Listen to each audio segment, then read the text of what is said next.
माझं नाव पर्याबाई हरिराम मुळे, गाव दवनापूर, राहणार दवनापूर, परळी तालुका, जिल्हा बीड. बर. मी ते लॉकडाऊन पडण्याच्या आधी 2 वर्षापासून. बरं, बोला. आणि मी वारीला येते. मग आमच्या पुतणीच्या अशा मेंढ्या 150 मेंढी होती. मेंढ्या 150 मेंढी आहे त्याच्या. मेंढ्यावाले तुम्ही आहेत काय? नीट सांगा. बर. आणि अशा मरायल्या 150 मेंढीतून 50 तर मरून गेल्या. बर. मग मी तिला म्हणलं, अरे मी देवाकडे जाते, महाराजाकडे, तू जाऊन तेवढा आशीर्वाद घेऊन ये म्हणलं. महाराज घेऊन येते तिकडं. मग म्हणला बरं काकू जाऊ म्हणला. मग तुम्हाला फोन केला तर मी म्हणला सप्ताह चालू आहे, काही येणं होत नाही म्हणलं. पुन्हा मग संध्याकाळी डबल फोन केला. म्हणला काहीतरी ऍडजस्ट करावंच लागते, माणसं 2 जण गाडीवर आले म्हणले ऍडजस्ट करून येऊ म्हणले कसं तरी.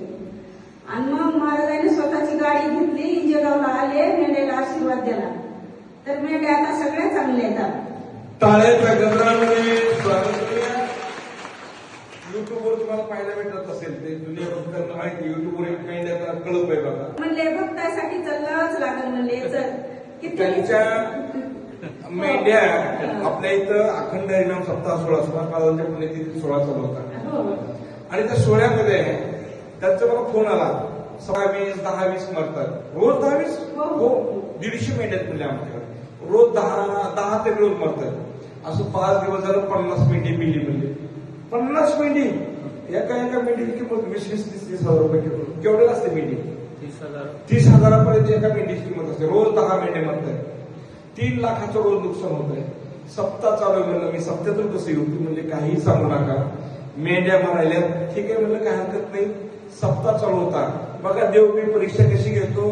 माझी गाडी त्या मेंढ्याला खाऊ घाला. अहो त्या मेंढ्याची दृष्टी पाहिल्या मेंढ्याने आमच्याकडे पाहिल्या ज्या पशे अशा मेंढ्या सगळ्या अशा मरगळ घेऊन पडल्या होत्या, त्या तट उठल्या आणि सगळ्या मेंढ्यांनी पेट खायला सुरुवात केली. याच्यापेक्षा काय असतं महाराज या जगामध्ये? मला सुद्धा आश्चर्य वाटलं की सुभाष महाराजांनी आपल्याकडं काय मोठा आशीर्वाद दिलेला आहे. नुसतं पाहिल्या ज्या मेंढ्या अशा मरगळ घेऊन पडलेल्या होत्या, अगदी त्या तुम्हाला त्या मोबाईलमध्ये दिसेल बघा.